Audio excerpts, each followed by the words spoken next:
Hello, I'm Marlon Peterson, Director of Community Relations for the Fortune Society, and welcome to Both Sides of the Bars, a discussion-driven show that examines the criminal justice system from various perspectives, including from those most impacted by the criminal justice system. We discuss critical questions about how the current system works, its intersections with social justice, and also highlight the efforts that are being made to improve the lives of everyone affected by it. We ask you, the viewer, to spread the word about Both Sides of the Bars and share your comments on Twitter at the Fortune Society as well. Today we have the pleasure of having Councilman Jumaane Williams and Shanduk McFadden of GMAC, Gangsters Making Astronomical Community Changes. Thank you. I got it right this time. Yeah. So Councilman Williams, first of all, thanks for coming out and being on both sides of the bars today. Definitely. So Councilman Williams, for our viewership, you're currently the Deputy Leader of the New York City Council. You're Chair of the City Council's Committee on Housing and Buildings. You're also co-chair of this task force to combat gun violence. We'll be speaking a lot about that today, as well as a co-founding member of the Progressive Caucus and a member of the Black, Latino, Asian Caucus. And we all know that you were a lead sponsor in the Community Safety Act, which protects New York City residents from all backgrounds against abuse of police. So great accomplishments. And you've only been in office since 2009. So 2010. 2010. You've done all this in just a couple of years. And Shanduk, so you're a national gang specialist and youth advocate from Brooklyn. Somebody who speaks openly about his background as being a member of the New York City Bloods, a street organization known as Trife Gangster. Yeah. We don't call you that right now. Yeah, But it's also interesting, which I just learned, is that you were somebody who was also wrongly charged for murder, for a homicide, and held for almost 2 years on Rikers Island until you were exonerated after the Brooklyn DA's office found out about a lie detector test which proved your innocence. Correct. And even more so now, you're the executive director and founder of Gangsters Making Astronomical Community Changes, GMAC. Yes, sir. A lot of stuff you've done. More to be done, a lot more work to be done. A lot more to be done. It's particularly around the issues of gun violence, which we'll be sort of speaking about today as we prepare for the upcoming June Gun Violence Awareness Month, and we'll speak about that a little bit more in depth. So, Councilman Williams, now, I know it was mentioned that you started you're one of the co-chairs of the Citywide Gun Violence Task Force. How did that come about, and maybe why did that come about particularly? I co-chaired the task force with Councilmember Fernando Cabrera from the Bronx. I started, I guess, about 2 years ago. There have been a lot of people doing this work on the ground who are pushing, saying that the city is not doing anything. There was a time I gave a speech on the city council floor, basically saying that if the people who were dying had a different complexion and lived in a different part of the city, that the city would get together. They'd put together a task force. There'd be some people trying to find out why these young men are dying, but because they live in a certain part of the neighborhood and the complexion is a little darker, nobody's doing that. And 2 weeks later, there was another gun violence incident, and the speaker, to her credit, put together the task force. This is the previous Speaker Quinn, to her credit, put together the task force and named myself and Councilmember Cabrera as co-chairs. And it's made up, except for the co-chairs, it's made up of organizations and groups who are working on gun violence in the city. That do work on the ground level of interrupting violence. I'm familiar with many of the members, SOS South Bronx, Erica Ford, A.T. Mitchell, Man Up Inc., some other organizations. Legal Aid, Fortune. Legal Aid, Fortune Society as well. Thanks for the plug. I'm curious also because, so it's a rather provocative statement to say that if the people who are being victimized by gun violence with a different complexion, the city would be running towards and giving all sort of resources. And this is a little bit more of your personality, Councilman Williams. Why do you feel and how do you feel so comfortable sort of raising those particular issues when it comes to issues of maybe even race and class?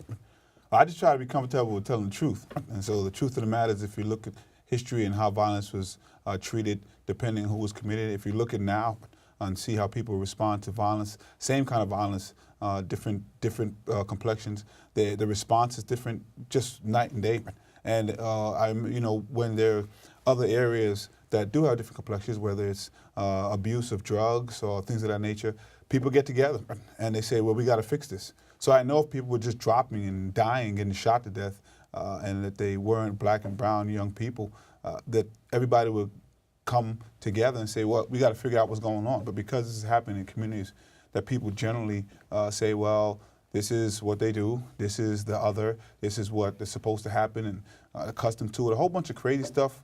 They get called animals, they get called a whole bunch of foolishness that doesn't happen when the same crimes are happening in other communities. So the truth of the matter is, you can see it today, and you can see it in the past. And so if we don't speak the truth, we can't fix the problem.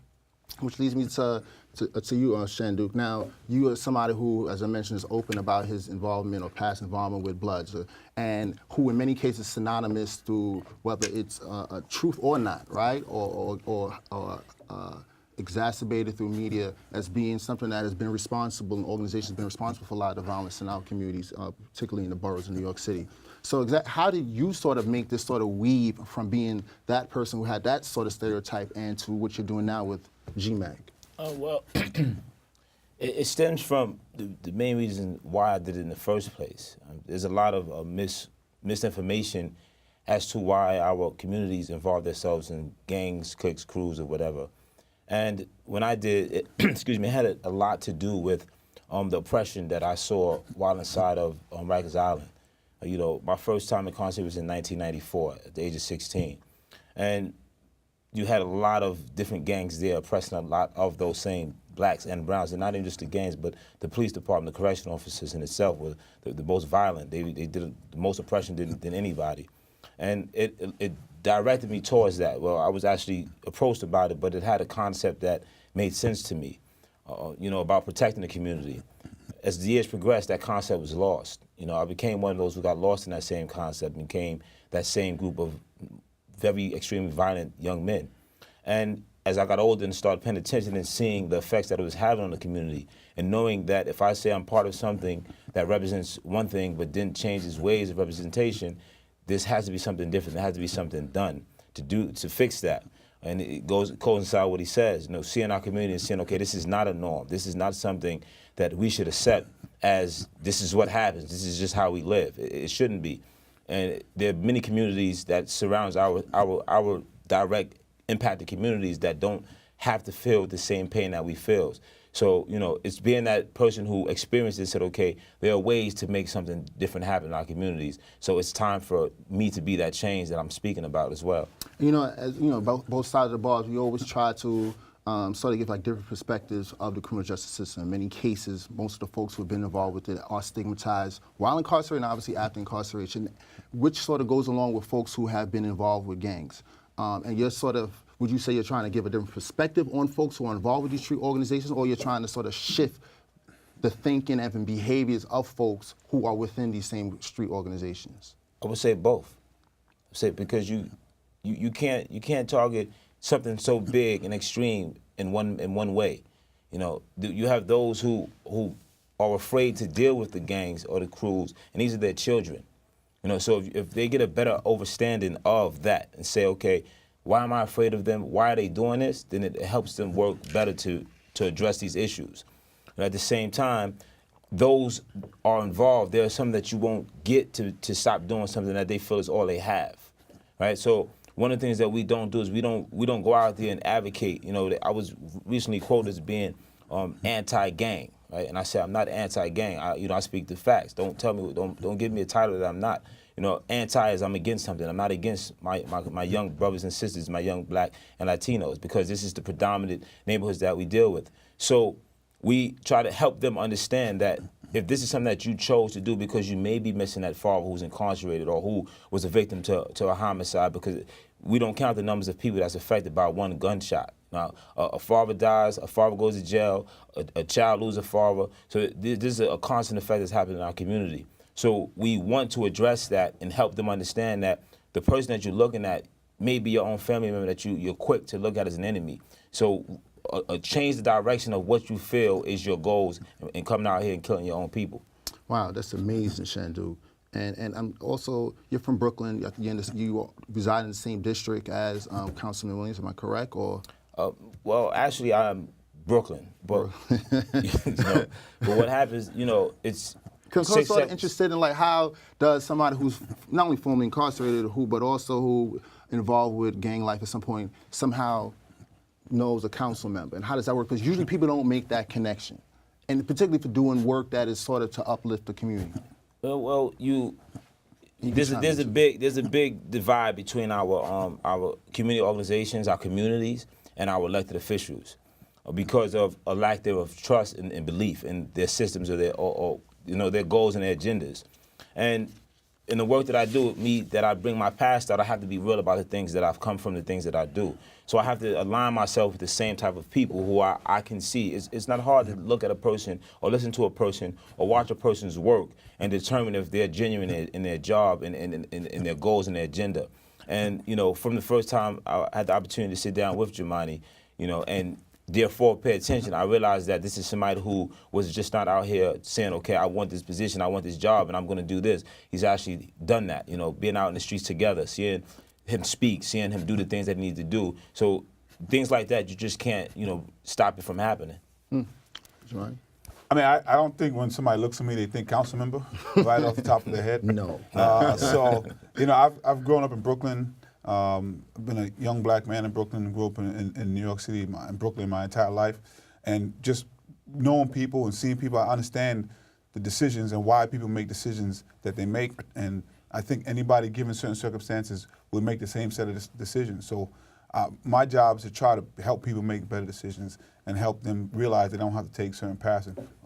That means, I don't look at one person and think differently. Like, if you're trying to help and do the right thing in the community, come on, let's get it and let's do it. And I probably can't communicate to certain people as well as Shanduk can. So I can't do the work without Shanduk. And there's probably certain things in certain places that I can go a little easier than Shanduk can go. And so we got to work together, whatever skill sets and whatever tools that we have to combine. There's no one person is going to be able to affect this. There's no one program. We keep trying to find a magic answer, and there isn't. It's going to be everybody working together. And if we don't, it's not going to work. And I remember firsthand, whether a year ago, 2 years ago, when the young boy Kamani Gray was killed in Flatbush, Brooklyn. I was there firsthand to see both of you all sort of work together to sort of try to bring some sort of healing to the community, despite something that was very inside a lot of emotions from the community. I think we did a great job though together that day. At that incident, because it could have went in a whole different direction. The violence was up, the kids were riled up, and like you said, just coming at it from two different ways, and using the same field that he has, the direction he has, his direct network, my direct network, and bringing those people together and say, okay, listen, this is what we have to do, because our kids don't have the correct answers. Like you said, the opportunities that's presented to them, the choices that they feel are out there, we need to show them that there are more choices than just picking up a gun and taking a life. And I just want to make sure, rightfully so, those young people that exploded up on Church Avenue had a right to be angry, not just for that one incident, but for incidents that are happening before that and the way they were treated in their community. We just want to make sure the energy was not destructive, that it was constructive, and that it continued to build on something positive to get a change in the community. And what was happening is that it was going in a more constructive way, more destructive way. I just want to make sure we have that energy. I want them to keep that energy. We just need to find a way to make it so that it have a positive impact. Now I want to do some low interest in. I'm going to go into gun violence in terms of some of the efforts that many people throughout the city, including yourselves, have done, but more so are going to do within the next couple of months. But just as an exercise, word association. Give me one word. When I say gun violence, what word comes to your mind? Gun violence. Death. Community. Community. Now, what sort of efforts are you all both engaged in to sort of deal with these sort of this problem, this epidemic of gun violence that we see everywhere, but also particularly in New York City? My main thing is I've been really trying to do my part where I am to try to get people to refocus on how we're dealing with this gun violence and to refocus how we think of public safety.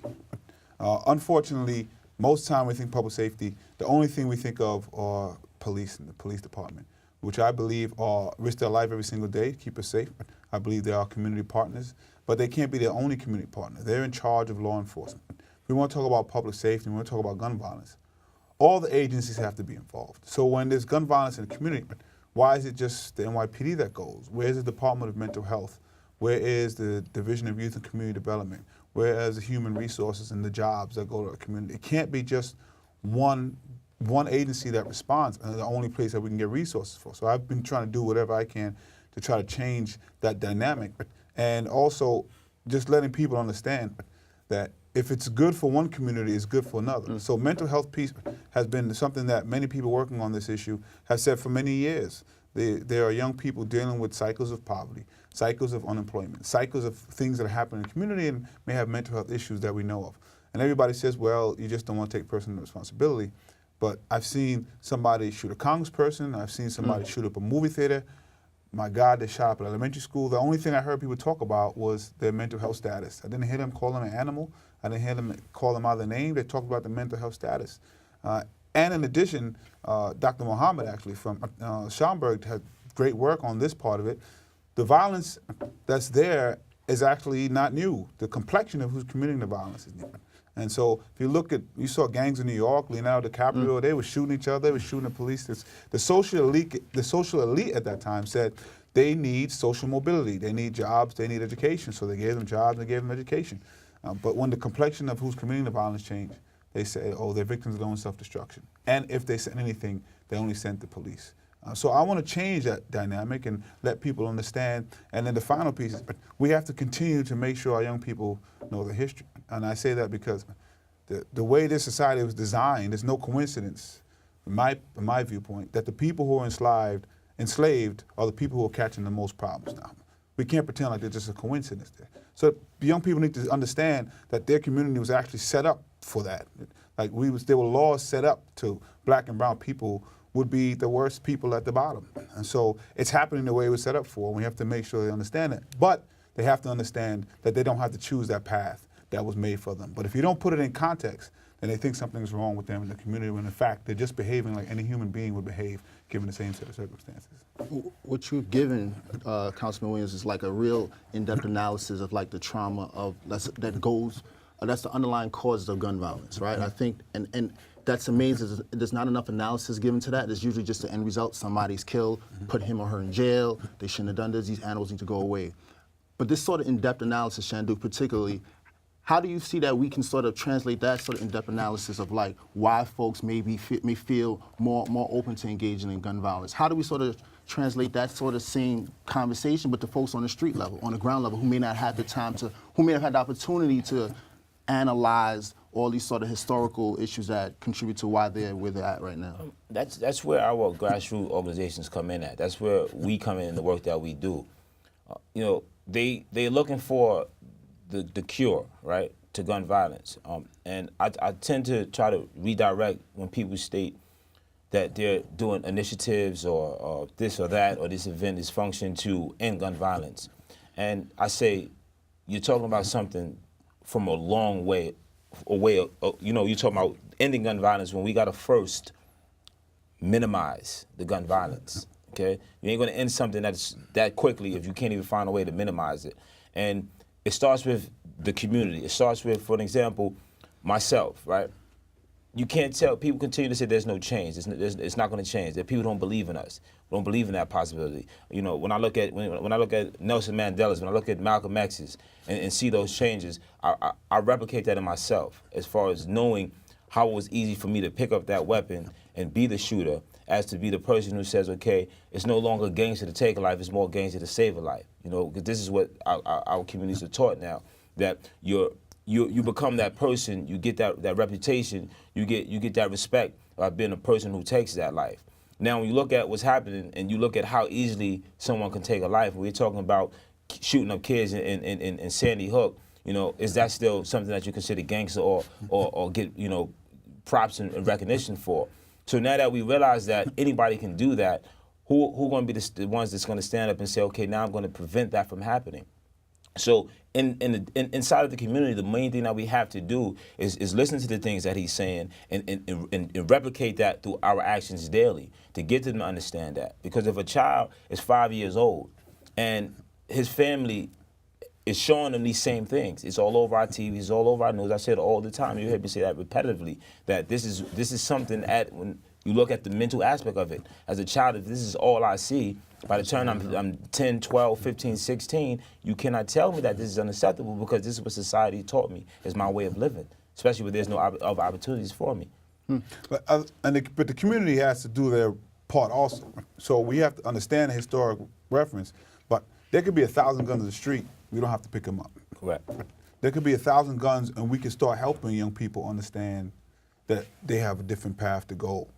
We can begin, I always tell I tell people, you could do one thing today.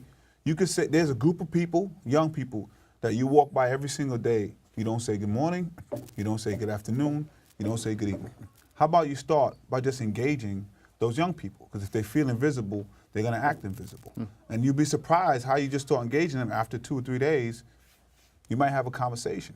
But we as a community can't pretend that this is not happening in the neighborhood. We can't pretend this is normal. We have to do our part. If everybody starts playing their part, then we're gonna make a dent. And then we have to talk about legislation that needs to be changed, which is a whole nother show. Because as a society, we are too welcoming of guns, and guns that have no business being on the street. If you want protection for your homes, it's one thing. You need an Uzi, you need an assault rifle to go hunting. It's craziness going on. So all of these things need to come together, and we really need to push forward as a unit with this. Now, in terms of the efforts that are being done, I know that the upcoming months where June is going to be gun violence, or is a New York City resolution, City Council resolution to have June be Gun Violence Awareness Month, right? So you can tell the audience a little bit about what our hopes for that month will be? Well, I want to make sure, there's different parts. One, you got to make sure that people, when you make a month or you have a march, it's important to me because you just need to make sure the community knows that there are people who care about this, and we're not just going to pretend it's not happening.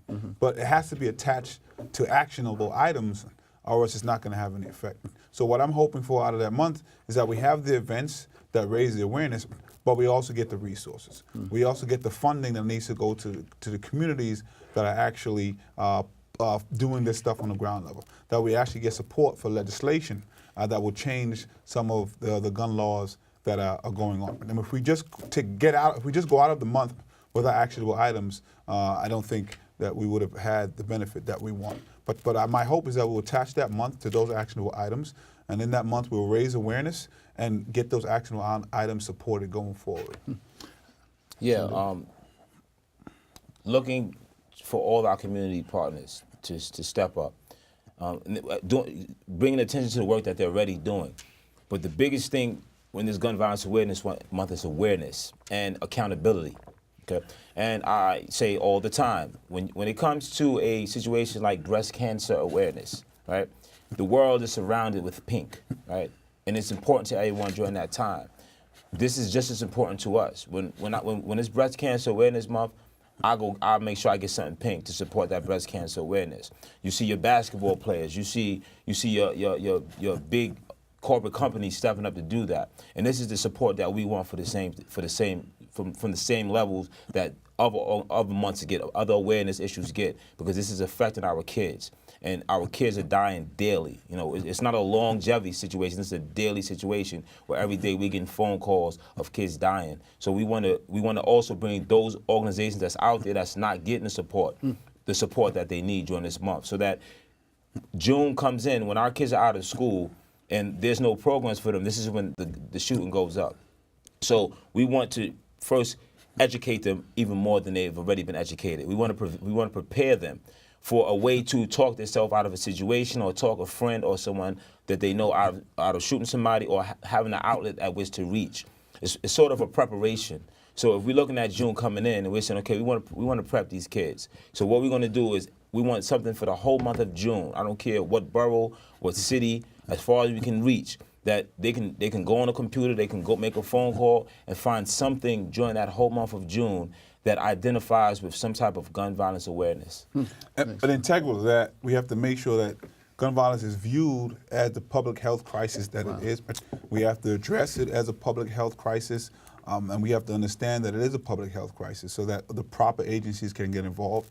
And the task force, one of the things that I think we've done was try to push that message out a little further. In addition, we got resources to a lot of groups that are now, we want to respond to this as a public health crisis and as an emergency. When there's a gunshot, that everybody's out there. We have the attorneys giving proper legal advice. We have the mental health people giving proper services. We have mediation going on in the schools, and you have jobs as well as other ancillary services that are happening at the same time. And I think we're really having a noticeable effect what's going on. So Speaker Quinn, to her credit, put the task force together and put funding behind it to make it real. And the current speaker, to her credit as well, has indicated that she wants to make sure that it continues, and we're looking forward to that, and hopefully even expand it. I've been pushing the speaker and the mayor, actually, to help expand what we're doing here. As you mentioned the mayor briefly, how do you feel with the new administration in place? Are you optimistic that you'll get the resources and the political sort of backing to affect the sort of change that we want? That's what I leave up to the great Jemani Williams. Well, so far I am excited that the mayor dropped the appeal when it came to Community Safety Yes. Act, because we know that the abuses of stop, question, frisk were making matters worse and actually weren't affecting the gun violence by the NYPD's own numbers. So I'm glad we're dealing with those abuses. And I believe that gun violence is an issue that the mayor cares about. My hope is that it will be discussed more in the administration, because it really hasn't been to this point, and I want to make sure that happens. And I hope that we can get the support needed financially from the mayor's side as well. And you mentioned support. Here's an opportunity to plug your march. So I know you have an annual march in your district every year to sort of address young people, particularly around the issues of gun violence and resources. Oh, for yes. them. So I try not to do things just to do them. So we have a annual Not in My Hood March, which you've come out to, No and question, with the Shanduk has bullhorn. been, yes, he had the bullhorn, been integral to that. And so we try to do this march throughout the district. 67th, unfortunately, has one of the highest shooting rates in the city. Actually, yeah. And we march them to a resource fair. So we plan to do the same. This year it happens to be on March 31st, so we're hoping to use March that as 31st? I'm sorry, it happens to be May 31st, yeah. It happens to be May 31st, which we're hoping to use as a kickoff to June and Gun Violence Awareness Month. That's great, great. And I know a lot of your people from GMAC is out there. If folks want to be able to sort of find out more about GMAC or get in touch with you, how can they reach out? Well, we're just go on the streets, you'll find us. But now, you definitely can reach us. We got, of course, our website at gangstermackin.com, which is GANGSTAMACKIN.com. Say that one more time. It's gangstermackin.com. It's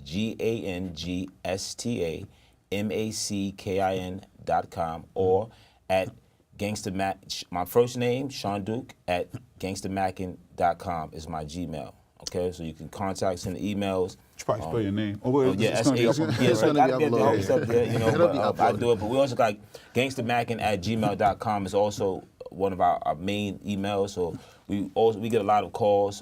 We actually have a link on our site, which is where our people can call and hit us with the issues. Thank you. Thank Yes. you, Shanduk McFadder. Thank you, Councilman Williams, for this time. Please get in touch with us if you can. May 31st is Not in My Hood March. June is Gun Violence Awareness Month. I want to thank to both of our guests for coming out this for both sides of the bars. And thank you in TV Land for joining us as well. If you're interested in finding out more about the Fortune Society, please check us out at the web at fortunesociety.org or on Facebook by typing in the Fortune Society. This is Marlon Peterson as we critically look at both sides of the bars.